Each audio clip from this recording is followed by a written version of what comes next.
नमस्कार। कभी ये सोचा है कि कोई बहुत महान, बहुत ज्ञानी इंसान आखिर अपने रास्ते से भटक कैसे सकता है? आज हम एक बहुत ही पुरानी कहानी में गोता लगाएंगे और समझेंगे कि किसी के भी पतन के पीछे की असली वजह क्या होती है। तो सवाल यही है, अच्छे लोग, समझदार लोग गिरते क्यों हैं? क्या ये बस यूं ही हो जाता है अचानक से, या फिर इसके पीछे कोई छिपा हुआ पैटर्न है, कोई खाका है? ये एक ऐसा सवाल है जो हम सबको कभी ना कभी परेशान जरूर करता है। भगवत गीता में इसका एक जवाब मिलता है। वहां कहा गया है कि किसी का भी पतन अचानक नहीं होता, बल्कि ये तीन छिपे हुए दरवाजों से होकर गुजरता है। ऐसे मनोवैज्ञानिक दरवाजे जो सीधे विनाश की तरफ ले जाते हैं। और हमारी आज की कहानी इन्हीं दरवाजों के राज खोलने वाली है। भगवान कृष्ण ने तो इन 3 द्वारों को नरक का मार्ग तक कहा है, एक ऐसा रास्ता जो सेल्फ डिस्ट्रक्शन यानी आत्मविनाश की ओर ले जाता है। तो चलिए पहले इन्हें ठीक से समझ लेते हैं, क्योंकि यही हमारी पूरी कहानी की नींव है। तो ये है वो 3 दरवाजे। पहला है काम, मतलब तीव्र इच्छा या वासना। दूसरा है क्रोध, गुस्सा। और तीसरा लोभ यानी लालच। बस यही वो 3 ताकतें हैं जो हमारी कहानी के हीरो को, एक महान इंसान को, उसके रास्ते से पूरी तरह भटका देती हैं। चलिए देखते हैं ये सब हुआ कैसे। तो हमारी कहानी शुरू होती है एक तपस्वी से, और ये कोई आम तपस्वी नहीं थे।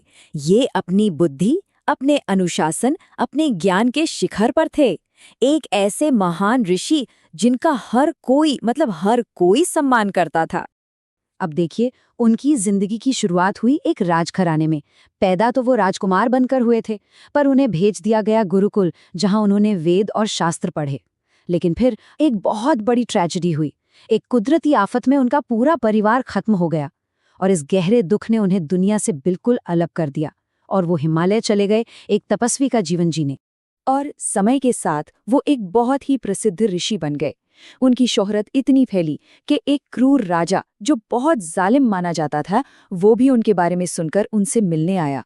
और कमाल देखिए, ऋषि की मौजूदगी का राजा पर ऐसा असर हुआ कि उसने उसी पल अच्छाई का रास्ता अपनाने का फैसला कर लिया। इतना प्रभाव था उनका। और यहीं से आप कह सकते हैं कहानी में एक बहुत ही सटल, बहुत ही दिलचस्प मोड़ आता है। राजा ने ऋषि से जिद की कि वो महल में ही रुकें। राजा ने सोचा, भाई अगर चंद मिनटों की मुलाकात इतना बड़ा बदलाव ला सकती है, तो अगर ऋषि साथ रहेंगे तो सोचिए क्या होगा, जिंदगी ही बदल जाएगी।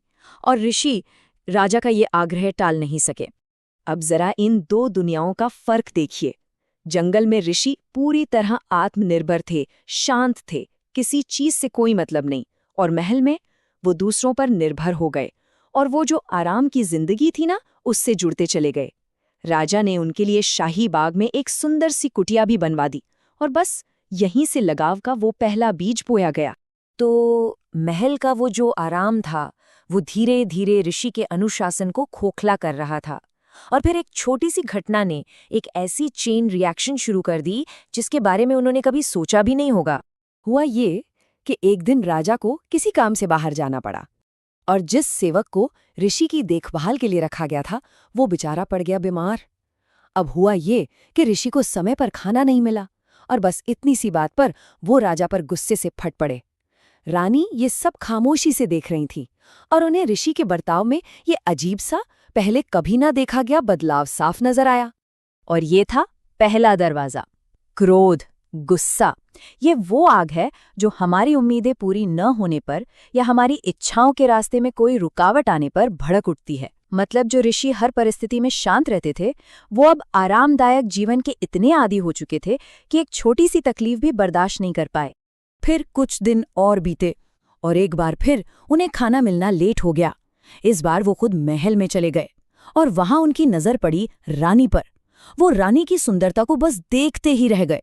रानी की वो छवि उनके मन में ऐसी बसी कि वो सचमुच बीमार पड़ गए।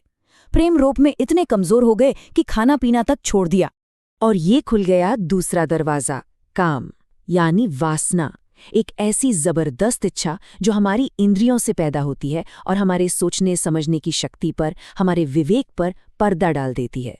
ऋषि का वो जो मोह था, वो अब एक बहुत ताकतवर इच्छा में बदल चुका था, जो उनकी बुद्धि को खत्म कर रही थी। तो अब कहानी अपने क्लाइमैक्स पर पहुंचती है। वो पल जहां ऋषि का पतन पूरा हो जाता है और उन्हें आईना दिखाया जाता है कि वो असल में क्या बन चुके हैं। सोचिए, ऋषि ने राजा से सीधा रानी को ही मांग लिया। अब राजा धर्म संकट में पड़ गया। वो किसी ज्ञानी की मौत का पाप अपने सिर नहीं लेना चाहता था, तो उसने भारी मन से हाँ कर दी। ऋषि रानी को अपनी कुटिया ले गए, लेकिन रानी ने कहा पहले एक घर चाहिए, फिर उस घर की मरम्मत चाहिए। और इस तरह ऋषि अब तीसरे दरवाजे में भी दाखिल हो चुके थे, लोभ यानी लालच। और फिर वो पल आया जब ऋषि और रानी बिस्तर पर थे, तो रानी ने उनसे एक बात कही। उन्होंने कहा, आप एक महान सन्यासी थे जिनके लिए खुद राजा हर चीज का इंतजाम करता था, और आज इस वासना ने आपको मेरा गुलाम बना दिया है। रानी के ये शब्द ऋषि को किसी तीर की तरह चुभे और अचानक जैसे कोई बिजली कौंधी हो, उन्हें आत्मज्ञान हुआ। उन्हें याद आया कि वो कौन थे, और उन्हें ये एहसास हुआ कि उन्होंने अपनी शांति, अपना सुकून दुनिया के इन बंधनों के लिए कैसे बेच दिया। तब ऋषि ने खुद रानी को अपने गिरने की पूरी कहानी समझाई। उन्होंने बताया, जब मैं जंगल में था मुझे किसी चीज की परवाह नहीं थी, लेकिन महल में आकर मुझे इन सुख सुविधाओं से लगाव हो गया। फिर जब एक दिन ये सुविधा मतलब खाना नहीं मिला तो मुझे गुस्सा आया। उसके बाद मेरी नज़र तुम पर पड़ी और काम यानी वासना ने मुझे अंधा कर दिया, और तुम्हें पाने के बाद घर और दूसरी चीजों का लोभ मतलब लालच पैदा हो गया। तो देखिए, ये सिर्फ एक पुरानी कहानी नहीं है। इसका जो सबक है वो आज भी उतना ही, बल्कि शायद उससे भी ज्यादा जरूरी है। तो चलिए देखते हैं कि आज के लिए इसमें क्या सीख छिपी है। कहानी का अंत ये होता है कि ऋषि वापस जंगल लौट गए। वो ये समझ चुके थे कि वो किसी और की नहीं बल्कि अपनी ही बनाई हुई बेड़ियों में जकड़े हुए थे। उन्होंने असल में ये सीखा कि इच्छा, क्रोध और लालच, काम, क्रोध और लोभ, यही वो 3 दरवाजे हैं जो हमें हमारे ही विनाश की ओर ले जाते हैं। और यही तो भगवान कृष्ण का भी संदेश है। और ये कहानी हमें आज के लिए एक बहुत जरूरी सवाल के साथ छोड़ जाती है।